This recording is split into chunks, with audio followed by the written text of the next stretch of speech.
Exam tension কি ঘটে শিক্ষার্থীদের পরীক্ষার হলগুলিতে?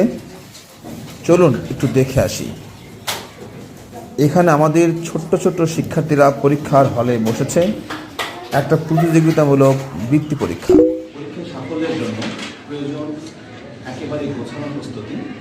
আমাদের ছোট ছোট শিক্ষার্থীরা যারা এই বাংলাদেশ কিন্ডারগার্টেন সমিতির পক্ষে আয়োজনে যে পরীক্ষার প্রস্তুতি নিয়েছিল তার চূড়ান্ত চলছে আজকে। পরীক্ষার হলে অল্প সময়ের জন্য বিশিষ্ট জনদের উপস্থিতি ছোট ও কোমলমতি শিক্ষার্থীদেরকে উৎসাহিত করে। প্রিয় দর্শক ও শ্রোতা, আপনারা দেখছেন পরীক্ষার্থীদের এক চমৎকার ব্যস্ততা। তারা যা শিখে এসেছে তা পরীক্ষার খাতায় লিখে দিচ্ছে পরম আনন্দে। আমাদের শিক্ষার্থীরা নিজেদেরকে যোগ্য করে গড়ে তুলুক, তারা এগিয়ে যাক, তাদের হাতে পূর্ণতা পাক আমাদের সোনার বাংলা, আমাদের স্বপ্নের বাংলাদেশ।